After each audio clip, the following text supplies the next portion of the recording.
Ahora sí. Bien, estábamos entonces hablando de si soy salvo. Esto quiere decir que nosotros podemos pecar para que abunde la gracia. Y esto lo aclara el apóstol Pablo en la epístola a los Romanos, capítulo 6. El pastor lo había leído la clase pasada y habíamos dejado de tarea de que usted lo pudiera leer en su casa, que lo pudiera meditar, reflexionar, que lo pudiese masticar un poquito y lo íbamos a comentar. Entonces, quiero saber de los hermanos que pudieron participar en la clase anterior, ¿quiénes pudieron leer el versículo 1 al 14 y pudieron reflexionar? Y si puede compartir qué pudo aprender o si le quedó alguna duda.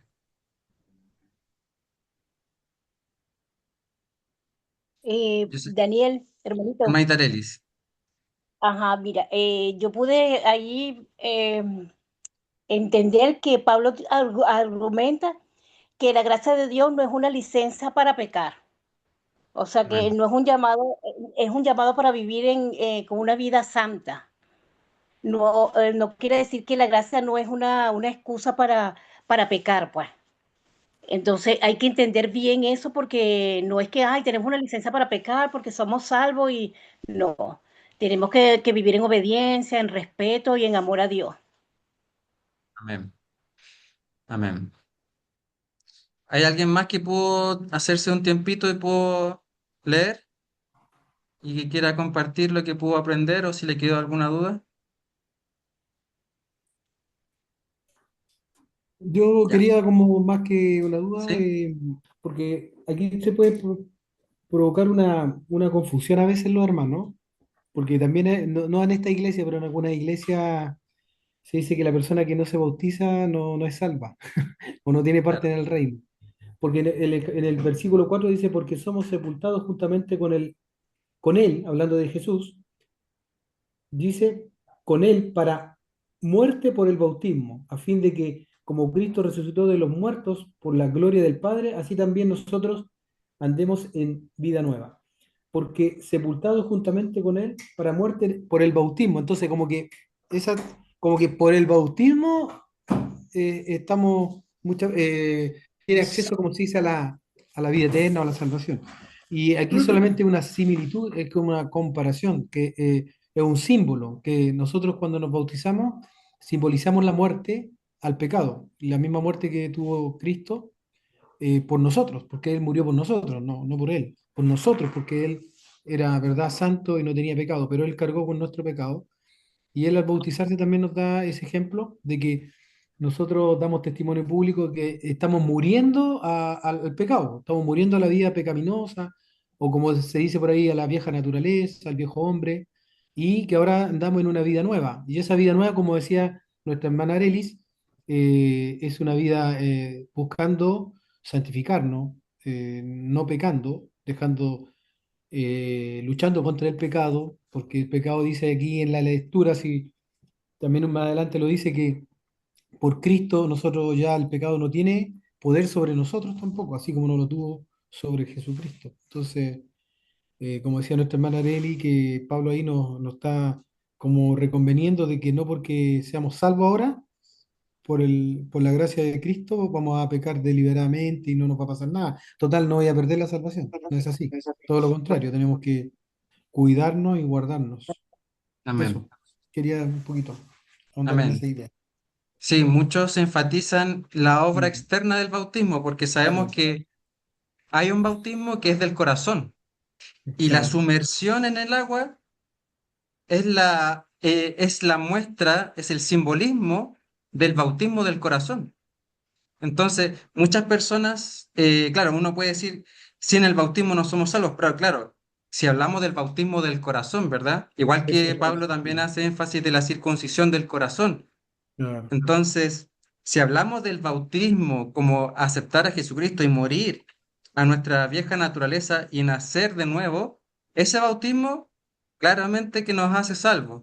Pero si decimos es que tú no te has sumergido en el agua, si es que tú no has hecho ese símbolo, ese acto, no eres salvo, ya claro, eso está incorrecto. No está en sí, la escritura de esa forma. Y como decía mi pastor, eso lo hacemos solamente como en obediencia a un mandato que está en la Escritura para evidenciar a los demás y que hayan testigos de Mm, que nosotros hemos confesado públicamente que Jesucristo es nuestro Señor, que hemos muerto a nuestra vieja naturaleza y hemos nacido para una vida nueva en Cristo. así es. Entonces, muy También, bueno el aporte, Danielito, pastor. Sí, sí, eso quería aclarar porque a veces las personas se pueden confundir porque dicen, ah, el bautismo es el que me hace, me da el paso para la salvación y para la vida eterna. También cuando usted habla de, el Danielito habla del bautismo del corazón, también otras traducciones por ahí o interpretaciones dice que en Cristo somos sumergidos, po. Nosotros en Cristo. No sé claro, si, exactamente. entonces, también eso es como un bautismo. Nosotros en Cristo, y eso también simboliza que si estamos en Cristo, no puede haber pecado, o el pecado tiene que ir, tiene que tener una tendencia de ir siendo eliminado de nosotros, o nosotros eliminando el pecado. ¿Entiendes? Claro, Porque eso que dice Danielito, sumergir el corazón, es como nosotros sumergidos en Cristo. Ese es el bautismo también que habla la Escritura en algunos pasajes. Mm. así es. De hecho, la otra vez también hablamos del caso del ladrón en la cruz que no se bautizó, hemos dicho que no participó en Santa Cena, no hizo No muchas fue a escuela cosas, dominical, no fue a escuela exactamente, dominical. pero tampoco lo podemos usar como Claro. un pretexto de que, ah, bueno, si el ladrón en la cruz se salvó así nomás, yo también me No hay voy a que hacer nada arrepentir al más. último Claro, minuto. claro. Entonces, claro, Jesús en su misericordia ve que este hombre está en su último momento, que él no había tenido la revelación anteriormente, y él le da la gracia de que él pueda arrepentirse en ese último momento, obviamente. Claro. Eso no quiere decir que nosotros, ya conociendo la palabra, ya teniendo la revelación, podamos decir, bueno, ahora si el ladrón en la cruz se salvó a último, yo también voy a arriesgarme. Para nada, mi hermano. Entonces, Claro. para ir avanzando, vamos a ver un resumen que tengo acá escrito de Romanos 6 1 al 14 que es clave, porque Pablo ya había hablado acerca de este tema, que antes querían, como se había enfatizado la gracia, de que somos salvos por gracia, entonces algunos malentendían, y hasta el día de hoy lo malentienden muchas personas, de que ahora tenemos licencia para pecar, como dice nuestra hermana Areli, y no es así. Vamos entonces a ver el resumen. ¿Perseveraremos en el pecado para que la gracia abunde? Estas son palabras del apóstol Pablo. Esta es la pregunta central en Romanos 6:1. Pablo está anticipando una objeción a su enseñanza sobre la gracia, donde algunos podrían pensar que pueden seguir pecando libremente porque la gracia de Dios es suficiente para cubrir cualquier pecado. La respuesta de Pablo. A lo largo de Romanos 6, Pablo responde a esta pregunta negando esa posibilidad. Él explica que la unión con Cristo en su muerte y resurrección implica una muerte al pecado y un nuevo nacimiento a una vida en Cristo. Muerte al pecado. Al ser bautizados en Cristo, nos identificamos con Él en su muerte, lo que significa que hemos muerto al, al poder del pecado. No estamos más bajo su dominio, sino bajo la gracia de Dios. Amén. Tal cual como conversábamos con el pastor, de que el bautismo identifica que nos identificamos con Él en su muerte. Mm. Nos sumergimos y somos lavados por el Espíritu Santo y resucitamos juntamente con Él. La nueva vida en Cristo. Al identificarnos con Cristo en su resurrección, también participamos de su vida eterna. Ahora vivimos para Dios y no para el pecado. El llamado a la santidad. Romanos 6, del 1 al 14, nos llama a vivir en santidad, reconociendo nuestra nueva identidad en Cristo y rechazando el pecado. Debemos considerar que hemos muerto al pecado y ahora estamos vivos para Dios. Amén. Entonces yo Amén. creo que está bastante claro que no podemos seguir pecando, que no puede, o sea, cuando uno dice no podemos seguir pecando, hermano, se refiere a un acto de licencia. No es una licencia. La gracia de Dios no es una licencia para que nosotros pequemos, sino que es una licencia de entrada al cielo. La gracia de Dios es para que nosotros podamos ser salvos, no para que nos aprovechemos de Él, no para que tomemos esto y abusemos de lo que Dios nos está dando. Porque Claro. si nosotros tenemos ese razonamiento, verdaderamente nos estamos engañando a nosotros mismos y no hemos sido santificados, no hemos sido salvos, no hemos reconocido a Cristo en nuestro corazón si realmente creemos que podemos seguir pecando libremente y que da igual. De hecho, ahora mismo vamos a analizar esta doctrina. Actualmente se le llama salvo siempre salvo, ya que es un extremismo que quiere decir que las personas pueden pecar libremente, que ya el Señor hizo la obra, que como ya la ley no está impuesta a nosotros, sino que somos salvos por gracia, ellos dicen que Jesús cumplió la ley. No nosotros tenemos que cumplir la ley, que la ley ya no es para nosotros. Jesús la cumplió y la clavó en la cruz, dicen ellos. Entonces la ley que se refiere a las obras, que no tenemos que hacer esto, que sí tenemos que hacer esto otro, ya no es para nosotros, porque el Señor lo hizo y nos libró y ahora nosotros somos absolutamente libres, pero completamente libres. Y no, cuando Pablo dice que somos libres, es que somos libres a la esclavitud del pecado. No es Mm. una, no es que somos libres, pero en el sentido etimológico de la palabra, así como libertad completa, no. Somos libres, pero verdaderamente libres de nuestra propia naturaleza pecaminosa, de nuestros propios deseos malvados que están en nuestra, implícitos en nuestra carne. Esa es la libertad de la que nos habla Pablo. No es un libertinaje. Vamos a ver entonces el último punto. No hay excusa para el pecado. La enseñanza de Pablo no justifica el pecado bajo ninguna circunstancia.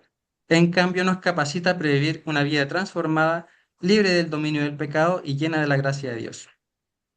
Ahora, normalmente, mis hermanos, cuando nosotros hablamos de esto, siempre suele pasar que uno se va al otro extremo. ¿Ya? Entonces, ahora viene el otro extremo. Vamos a decir, entonces, si pequé, quiere decir que no soy salvo, que no soy hijo de Dios, porque los hijos de Dios no pueden pecar. Tampoco está diciendo eso Pablo aquí. Y en otras partes, el apóstol Juan también lo recalca Santiago, que nosotros ya no vivimos en pecado, hemos muerto al pecado, pero se refiere a una práctica pecaminosa, que Mm. ya no es lo que buscamos hacer. Nosotros buscamos agradar a Dios. Amén. Pero sí podemos caer en pecado, sí podemos pecar. Podemos ver varios ejemplos en las escrituras, como David, e incluso en pecados así de graves, mi hermano.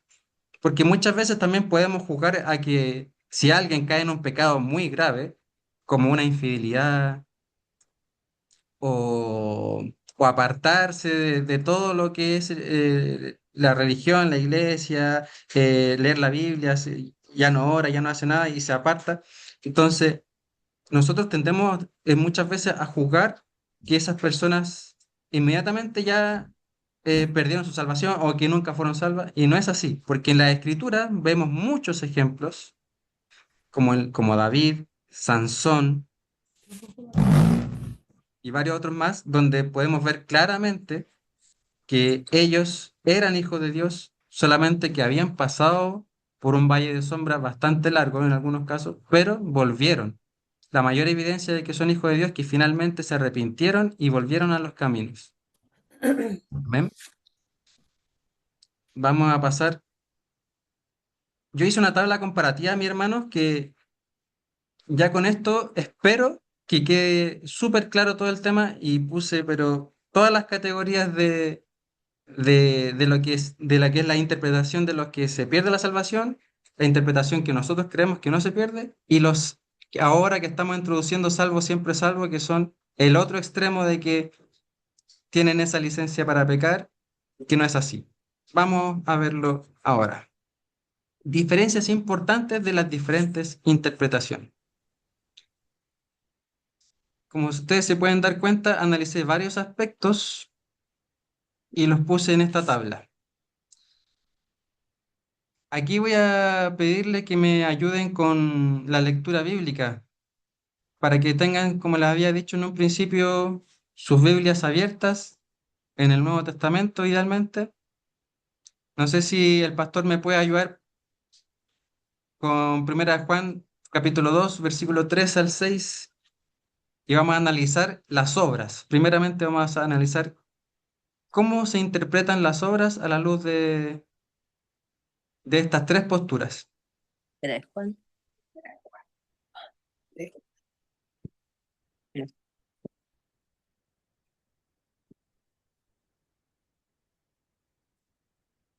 Es importante que nosotros, cada cosa que Sí. nosotros mencionamos acá sea comprobada con la palabra. Se me había cerrado el micrófono y yo estaba hablando solo. Sí. ¿Lo leo? Sí, sí, pastor. Ya, le voy a leer en la traducción más actualizada, ¿ya? Amén. Primera de Juan, capítulo 2 del versículo 3 al 6. Nosotros sabemos que conocemos a Dios porque obedecemos sus mandamientos. Amén. Si alguien dice, yo soy amigo de Dios y no obedece, es un mentiroso y no dice la verdad. En cambio, el que obedece lo que Dios ordena, de veras sabe amar como Dios ama y puede estar seguro de que es amigo de Dios. El que dice que es amigo de Dios debe vivir como vivió Jesús. Amén. Un versículo sumamente claro, mis hermanos. Ah, La palabra es muy precisa en este aspecto, en que las obras no es que sean necesarias para la salvación, sino que está diciendo que el verdadero creyente mm, produce obras porque ama a Dios. Entonces, aquellos que piensan, como vemos en esta tabla, que la salvación sí se pierde, lo ven como un mérito, que las obras son ese mérito que nos ayudan a alcanzar la salvación, pero lo que nosotros presentamos es que la salvación es algo seguro y eterno, es una evidencia. No es la causa, sino la evidencia de que somos hijos de Dios. Y la postura de salvo siempre salvo dice que no es necesario obrar, que Dios, que Jesús ya cumplió la ley, que Jesús ya clavó la ley en la cruz y no necesitamos obrar. Ahí, con este versículo queda de manifiesto que están absolutamente equivocados. Vamos al siguiente punto, la perseverancia. En Filipenses 1:6. No sé si alguien tiene la palabra ahí en Filipenses. 1:6 Sí, dice Filipenses 1:6. ¿Está bien esto? Estando persuadido de esto, que el que comenzó en vosotros la buena obra la perfeccionará hasta el día de Jesucristo. amén. Gracias, hermano. Ahí, qué bueno, hermano, porque estaba preparado. Tenía el versículo listo. Si alguien puede ir ya, mientras yo explico esta parte, ir buscando Juan 10, mi hermanita Arely, no sé si usted tendrá ahí su Biblia y puede buscar Juan 10, 28 al 29. Entonces, como decía ahí nuestro hermanito Kitty, que el Señor es el que nos hace perseverar. Aquellos que hemos sido justificados por Dios, perseveramos y es Cristo el que produce esto, el querer como el hacer y en perseverar en la obra del Señor. Entonces, no somos nosotros los responsables de que, no podemos decir que yo soy el responsable de que hago todas estas cosas buenas, de que esto viene de mi corazón, de que esto viene de solamente un mérito propio, de que yo hice esto, que yo fundé tantas iglesias, que gracias a mí vienen 10.000 personas a mi iglesia, que gracias a mí esta fundación nació y vinieron muchas personas y alimenté a tantos. No, toda buena obra de Dios, toda buena obra viene de Dios. E incluso hay personas que sabemos que no tienen a Cristo en su corazón y que hacen buenas obras, que hacen fundaciones, donan millones de dólares, pero toda buena obra, mis hermanos, viene de Dios. Toda buena obra viene de Dios. E incluso el Señor, como dice su palabra, puede utilizar las piedras si Él quiere para que hablen. Él puede utilizar a todo tipo de personas para hacer buenas obras. Él puede, con su amor, cautivar los corazones para que el mundo florezca, porque si no fuera por su gracia, este mundo ya estaríamos como en Mad Max. Hace tiempo ya, no sé si vio esa película, pero es por la gracia de Dios, mis hermanos, que podemos ver que otras personas también tienen bondad porque hemos sido creados de su imagen y semejanza. Entonces el Señor pone la semilla también en otras personas. Amén. Entonces, los que piensan que la salvación se pierde, ven la perseverancia como que ellos son los responsables de perseverar. Los que, y los que creemos que la salvación no se pierde, lo vemos como algo en conjunto, que yo pongo mi voluntad, pero es el Señor el que pone el querer como el hacer también. También tengo que poner mi disposición, pero es el Espíritu Santo que también me va guiando, me va fortaleciendo. Y los que creen en que los que son salvos, siempre salvos, dicen que no es necesario perseverar, que ya sabemos que no es para nada el caso y están totalmente equivocados.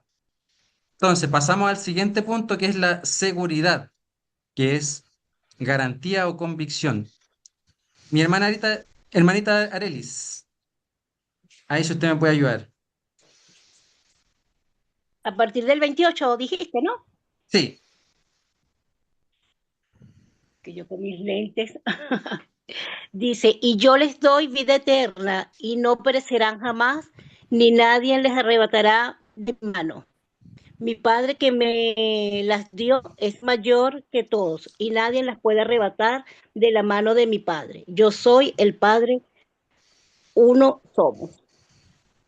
amén, gracias hermanita Arelis.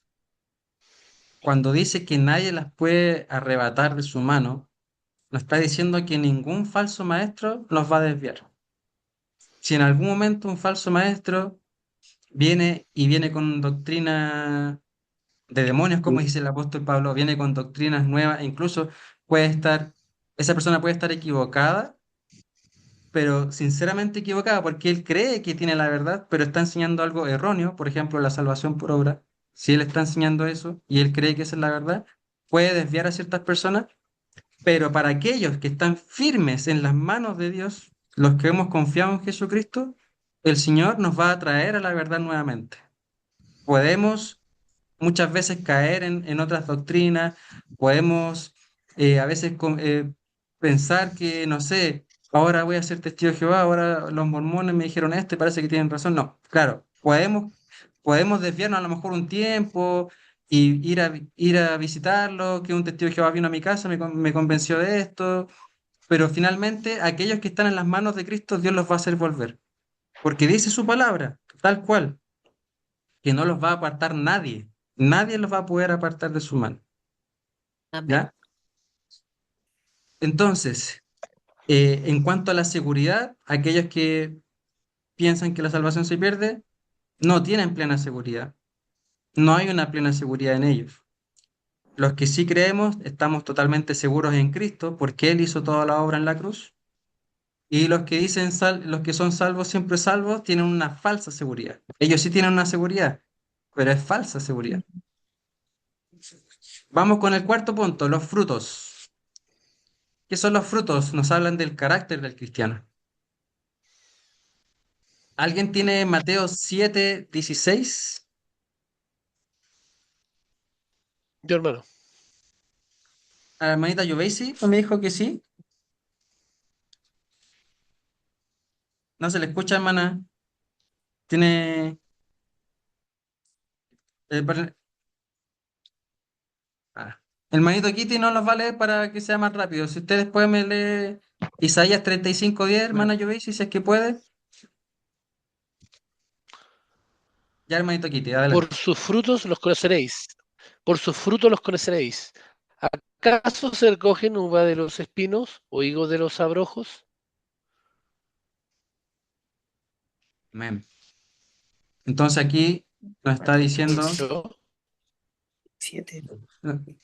en Mateo 7:16 nos está diciendo que por sus frutos. Es decir, que por su carácter, ¿qué quiere decir los frutos? Del carácter del cristiano. ¿Usted sabe cuáles son los frutos? Paz, benignidad, paciencia, mansedumbre. Todos los frutos son productos del carácter del cristiano, de lo que emana del corazón. Entonces, aquellos que creen que la salvación se pierde dicen que es un mérito propio sus frutos. Los que decimos que la salvación no se pierde es una evidencia. Y los que son salvos, siempre salvos, son absolutamente indiferentes de los frutos, porque ellos se justifican en que Cristo ya cumplió todo. Vamos con el siguiente punto, el gozo, que es nuestra paz y nuestra alegría. En Isaías 35:10, no sé si alguien lo tiene, hermana Lloví, si lo tiene por casualidad. No se le escucha, Yo parece que lo, tiene conectada yo lo tengo. la hermanita blanca. Ya, Ya dice, y los redimidos de Jehová volverán y vendrá nación con alegría y gozo, perpetuo será sobre sus cabezas, y tendrán gozo y alegría, y huirán la tristeza y el gemido. Amén. Amén. Aquí nos está diciendo que los redimidos, es decir, los que hemos sido salvos, vamos a alcanzar el gozo, hermano, vamos a tener una paz, una alegría que no hemos podido conocer ni siquiera en ese momento en que una madre ha tenido un hijo, que ha sido la mayor alegría, yo creo que han podido experimentar. Yo creo que ni eso se compara al gozo de poder estar en la presencia de Dios, porque va a ser algo maravilloso, va a ser algo totalmente nuevo, mis hermanos. Y este gozo, hermanos, tiene que estar presente, no es un gozo solamente futuro, tiene que ser un gozo ahora ya de que usted sabe que usted ha sido salvo, que ha sido justificado, santificado por nuestro Señor, que usted tiene el boleto comprado para el reino de los cielos. Entonces, eso, mis hermanos, tiene que ser un gozo más que una preocupación, porque sinceramente incluso a mí me ha pasado antes de que yo pensaba que la salvación se perdía. Un tiempo tuve esa doctrina y muchos, yo creo que lo hemos creído en alguna ocasión. La salvación era como una especie de gozo, pero también era una preocupación porque había que mantenerla. Entonces, cuando vemos en la escritura, mi hermano, la salvación es un gozo constante, es una convicción, es una seguridad, es algo que a usted le tiene que producir una gratitud tal que usted quiere obedecer los mandamientos, usted quiere hacer las obras de Dios porque usted sabe que eso es para bien suyo y para su prójimo. Así es. Entonces, la salvación no es algo que para que nosotros nos preocupemos y estemos consternados de que algo que tenemos que cuidar, sino que es un gozo, dice la palabra. Entonces ahí usted puede ir leyendo en la tabla cómo interpreta cada postura el gozo. Nosotros sí tenemos el gozo. Amén. El último punto de esta tabla, apostasía, que es el abandono de la fe. Vamos a ver. Ah, no puse el versículo bíblico, perdón. Bueno, pero lo voy a explicar. Hay versículos en la palabra que se habla de la apostasía, que es cuando se hace un abandono. La apostasía significa deserción. ¿Qué es la deserción? Cuando, un ejemplo, cuando un militar entra a las Fuerzas Armadas, por ejemplo, y él va a la guerra, y él en algún momento dice, ¿saben qué? Yo no voy a ir a esta guerra porque aquí me voy a morir, yo prefiero no sé, no tengo hijos, no, ya, yo me escapo, porque esto es una muerte segura, somos carne de cañón, no, yo me voy, él deserta. Eso es la deserción, él abandona. Simplemente hace ese énfasis. El desertar es abandonar algo en lo que uno estaba. Yo estoy desertando, estoy abandonando. Entonces, el tema de la apostasía lo interpretan aquellos que la salvación se pierde como que cayeron de la fe, como que se apartaron de la fe verdadera, y los que nosotros interpretamos como que la salvación no se pierde es que es la evidencia de que esa fe no era verdadera. Amén. Esto es un tema mucho más complejo, sí, de analizar. Es mucho más profundo, así que en la próxima diapositiva lo vamos a analizar con más cuidado porque este tema es más largo, es más complejo. Aquellos que dicen que son salvos, siempre salvos, dicen se mantiene salvo por haber confesado. Es decir, ellos son tan extremistas algunos, los que tienen esta postura, que incluso tú puedes negar a Cristo y mantener tu salvación, lo cual es totalmente errado, totalmente errado. Aquel que niega a Jesucristo es una persona que obviamente no está Cristo dentro de él. Vamos a la siguiente diapositiva. Eso es lo que dijo. Daniel, ¿Sí? claro, nosotros, o sea, por lo menos yo practicaba antes mucho la confesión de Pero fe. no es lo mismo que está hablando Daniel acá. No es lo mismo. ¿Ya? ¿Puedo hacer la pregunta o Sí, pero no? es que va para este va a ir para otro lado, no es lo que Daniel está explicando. Es que él está hablando de la confesión cuando tú confiesas a Cristo, cuando haces la oración de fe. pero es que es distinto a esa confesión. No, pero Acá igual, estoy hablando de otra confesión del Daniel, ¿no es cierto? estamos hablando de la apostasía. Sí, O sea, ok, la apostasía es negar la fe, es ok. negar a Jesucristo como Salvador. Ya, ok. No voy a hacer la pregunta. Que Ya. va para otro lado el tema, sí, yo ya sé más o Ah, menos ya. la... De todas formas, es un tema que es más amplio y yo sé que ya están surgiendo preguntas a lo mejor, y eso lo vamos a abordar en la siguiente diapositiva. ¿Ya?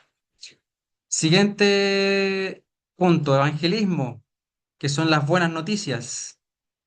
Juan 3:17, ¿alguien lo tiene?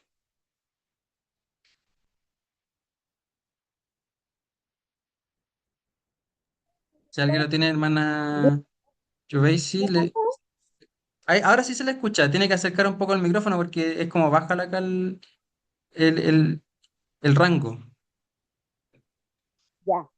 Dice, Dios no envió a su Hijo al mundo para condenar al mundo, sino para salvarlo por medio de él. Amén. El Señor no envió a su Hijo Jesucristo para condenarnos, sino que para salvarnos por medio de Él. No por medio de nosotros mismos, sino que por medio de Jesucristo es que somos salvos. Y nuestro Padre Celestial envió a su Hijo y su Hijo, gustosamente, dispuesto como el Cordero, vino a este mundo para salvarnos. Entonces, esta noticia, mis hermanos, que está en Juan 3:17, es una buena noticia, es la noticia del Evangelio. ¿Ya? Evangelio quiere decir buenas noticias. Antiguamente, cuando había una noticia, por ejemplo, cuando había una guerra y cuando se anunciaba la paz, venía un hombre corriendo y iba a anunciar la paz al otro bando enemigo. Eso se llamaba evangelio, porque era una buena noticia. De ahí viene el término. No me acuerdo el término griego, pero no, pero ese es el significado. El evangelio es una buena noticia, es una palabra antigua. Evangelión es el término. Evangelion, sí. Evangelión. Sí. Evangelio. Y es una palabra que ya existía de antes, de la antigüedad, y que se toma en este minuto dentro de la fe cristiana, se toma Mm. este concepto griego para anunciar las buenas noticias de que Cristo vino a morir por nosotros y ahora, mediante su sacrificio en la cruz, podemos ser salvos. Entonces, Danielito, dígame.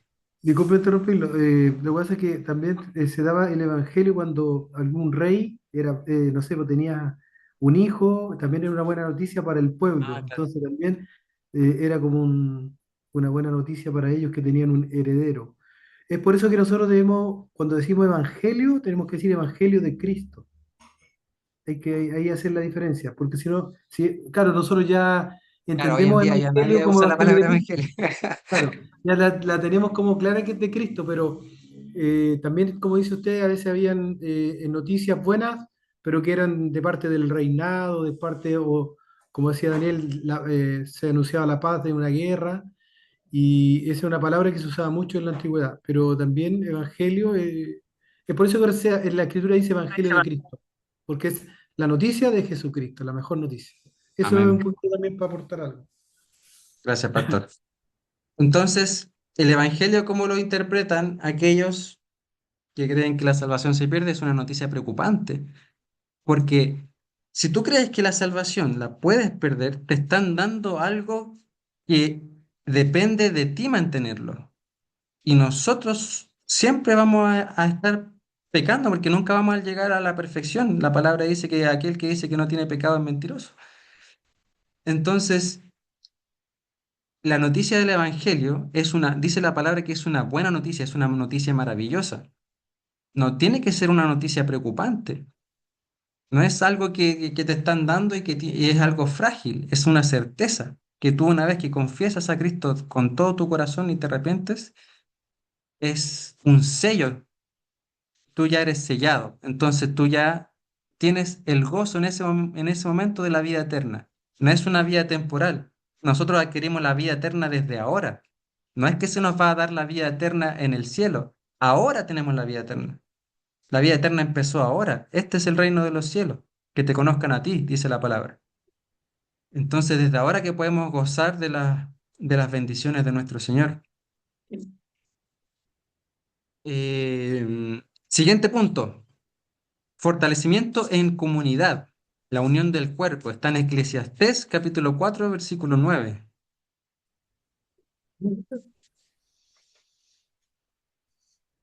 Si alguien lo tiene por ahí. Mejores son dos Yo que lo uno. tengo. Ella, el hermanito Kitty ya lo tiene. A la otra lo lee usted. El Tito, busque Tito 2:13. Ya, dele nomás, hermanito. Mejores son dos que uno, porque tienen mejor paga de su trabajo. Amén. Mejores son dos que uno porque tiene mejor paga de su trabajo.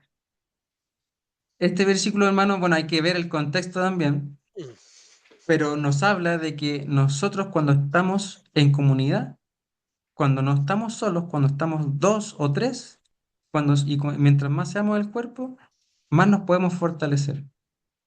Y es necesario el fortalecimiento en la comunidad. Usted sabe que hay muchos cristianos hoy en día que son lobos solitarios. Y realmente la palabra nos enseña que nosotros necesitamos ser fortalecidos en el cuerpo, mi hermano. Amén. Es algo que es instruido por nuestro Señor, que es necesario que nos reunamos, que estemos, y no tan solo que vayamos, no tan solamente ir a los cultos, sino que también que permanezcamos conectados como ahora, que estemos en constante comunión de saber cómo está el otro. Y en eso somos fortalecidos, mientras nosotros estemos en permanente comunión, porque yo he escuchado numerosos casos donde muchas personas se apartan porque se decepcionan de que la iglesia se encierra con un cierto grupito y otras personas quedan fuera y las personas se van porque dicen acá puro grupito, acá no, realmente yo tuve este problema, lo he escuchado mucho, hermano, tuve este problema, la verdad que nunca me llamaron, nunca se preocuparon de mí, y la gente que es nueva juzga mucho esas cosas, no tienen ese discernimiento y no tienen esa fortaleza, entonces las personas que son nuevas con mayor razón nosotros tenemos que constantemente estar pendientes de ellas, no de una manera abusiva, pero sí estar pendientes de que ellos permanezcan dentro del cuerpo y estar nosotros abiertos a cualquier necesidad que ellos puedan tener. Amén. Amén. Entonces, lo que nosotros decimos es que cuando estamos en el cuerpo somos fortalecidos. Amén. El siguiente punto, esperanza. ¿Qué es la esperanza? Es la confianza de algo positivo por venir, ¿verdad? Es confiar en que algo bueno va a suceder, en que algo bueno se va a restaurar, en que todavía no está todo perdido. ¿Alguien tiene ahí Tito 2:13? Sí, Amén. mientras aguardamos la bendita espera, es decir, la gloriosa venida de nuestro gran Dios y Salvador Jesucristo. Amén. Amén. Muchas gracias, hermana. Estamos aguardando que Él venga y es una esperanza que nosotros tenemos. Sabemos que en este mundo hay aflicción. Sabemos que en este mundo hay injusticia. Sabemos que en este mundo hay pruebas difíciles, pero nosotros tenemos la esperanza de que todo esto pasará, de que todo esto va a ser restaurado, de que el hombre va a ser reconciliado. Aquellos que hemos sido justificados, vamos a reconciliarnos con el Señor y vamos a ser hijos de Él para siempre, por toda la eternidad. Y vamos a estar ahí gozosos. Va a ser algo maravilloso, hermano. Y nosotros tenemos que pensar y confesar esto todos los días. Todos los días tenemos que pensar en el cielo, que no haya ningún día, mis hermanos, que usted no piense en la eternidad, en las maravillas de Dios. Todos los días, esto nos trae mucha fortaleza, hermano. Pensar en que esto es pasajero, que si usted está pasando por una prueba, usted tiene que pensar que esto es pasajero, que es temporal, que se va a acabar. En algún momento se va a acabar. Y nuestra fortaleza es la esperanza de que vamos a estar un día con el Señor y vamos a estar gozosos para siempre junto con Él y vamos a conocer su amor. Y dice el apóstol Pablo que le vamos a conocer tal cual Él es. Entonces, imagínense. Entonces, aquellos que dicen que la salvación se pierde ponen su esperanza en ellos mismos. Y no es el caso. Ahí, este versículo nos deja claro que la esperanza es Cristo. Lo que nosotros decimos que la salvación no se pierde, tenemos nuestra esperanza en el Señor, en que Él viene y que viene con un galardón. Y los que son salvos, siempre salvos, tienen una falsa esperanza. Ellos se han creado una falsa esperanza. Siguiente punto, la motivación. ¿Qué es la motivación? El objetivo del creyente. Tenemos Mateo 22:37. Si alguien lo tiene. Dice, ama al Señor tu Dios con todo tu corazón, con todo tu ser y con toda tu mente. Amén. Muchas gracias, hermana. Entonces, la motivación de los creyentes, ¿cuál es? ¿Cuál tiene que ser? Amar a nuestro Señor con todo nuestro corazón, con toda nuestra alma y con toda nuestra mente. No es ganar la salvación. O sea, la motivación nuestra no es un acto interesado, porque aquellos que dicen que la salvación se pierde, lo que más anhelan es ganar la salvación, pero es como algo que buscan a Dios por lo que Él puede dar. Y nosotros amamos a Dios por lo que Él es, no por lo que Él da. Y esto es muy importante, hermanos, porque el Señor no es el genio de la lámpara. Y sabe que hay muchísimas personas que tienen a Dios como el genio de la lámpara. Muchísimas, muchísimas que constantemente acuden a Él solamente cuando están en necesidad, solamente cuando hay un familiar enfermo, cuando están ellos mismos enfermos o en alguna situación, con deuda, etcétera. Es ahí cuando se acuerdan del Señor. Entonces, ellos tienen al Señor como un acto interesado. Buscan al Señor de manera interesada por lo que Él puede dar. Nosotros no tenemos que buscar al Señor por eso, sino que lo amamos por lo que Él es, porque Él es Dios, porque Él es el creador del universo, porque Él es el Rey. Por eso le amamos primeramente y secundariamente por lo que Él nos ha dado, porque Él nos amó a nosotros.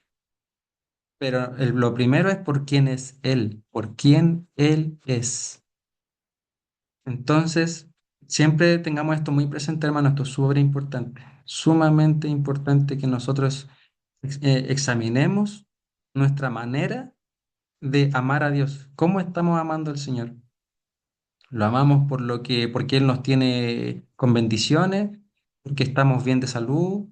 Porque, claro, es fácil dar gracias a Dios cuando estamos bien, ¿cierto? Es fácil dar gracias cuando tenemos una comida rica, cuando estamos calentitos en la camita y hace frío afuera, tenemos un techito, etcétera. Es fácil dar gracias a Dios cuando algo bueno que estábamos esperando, Él nos lo concedió, un objetivo que teníamos en mente, ¿cierto? Es fácil ser agradecido con Dios de esa manera, pero es difícil ser agradecido cuando estamos en prueba, en aflicción. Y el apóstol Pablo dijo, nos dejó un claro ejemplo de que teníamos que ser agradecidos en todo tiempo. Y él mismo mencionó que había aprendido a ser agradecido en la pobreza y en la riqueza.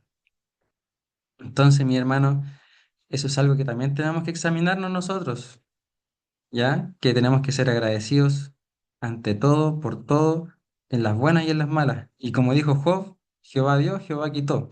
El Señor dio, el Señor quitó. Entonces, cuando nosotros perdemos algo, también tenemos que darle gracias a Dios porque por algo lo estamos perdiendo, por algo estamos pasando por eso. Amén. Ante todo, siempre dar gracias a Dios. Y Amén, nuestra, así es. y nuestra motivación es siempre amar y obedecer a nuestro Señor. Hay un dicho muy, muy hermoso que no me acuerdo quién no me acuerdo el autor, pero decía que aunque el cielo no existiera, te amaría, y aunque el infierno no existiera, te temería. Es decir, Él va a la esencia de Dios, de quien es, no por lo que Él da o lo que Él quita. Amén. Siguiente punto. el miedo, temor a la condenación. Romanos capítulo 8, versículo 1. ¿Alguien lo tiene? Yo lo tengo. Amén. Por lo tanto, ya no hay ninguna condenación para los que están unidos a Cristo Jesús. Amén. Gloria a Dios. Gracias, Señor. Aquellos que estamos unidos, nosotros somos parte del árbol, hemos sido injertados para dar fruto. Entonces, ya estamos en la savia del Señor, estamos unidos en esa semilla, no, estamos dentro de la misma esencia de las ramas, ya nadie nos puede sacar de ahí, somos parte del árbol, el árbol que es nuestro buen Señor, nosotros ya estamos dentro de la savia. Nada nos puede sacar de eso, mi hermano. Estamos Amén. plantados junto al Señor.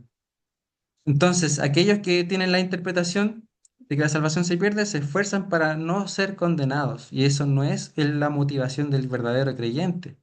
El verdadero cristiano no tiene que ser esa. No tiene que ser esa. Buscar el no ser condenado, sino que debemos estar alegres porque estamos seguros en Cristo. Amén.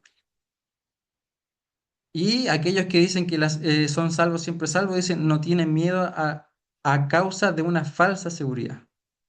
Entonces, mis hermanos, con esta tabla comparativa que hemos podido ver, me esforcé para analizar varios aspectos para que usted pudiera ver en un panorama completo de cómo funcionan las diferentes interpretaciones según la postura que cada persona tenga. Aquellos que piensan que la salvación se pierde, como usted ha podido comprobar en esta tabla, son personas que no son fortalecidas, que ven el Evangelio como una noticia preocupante, que ponen su esperanza en ellos mismos, que intentan ganar la salvación con obra, que se esfuerzan para no ser condenados.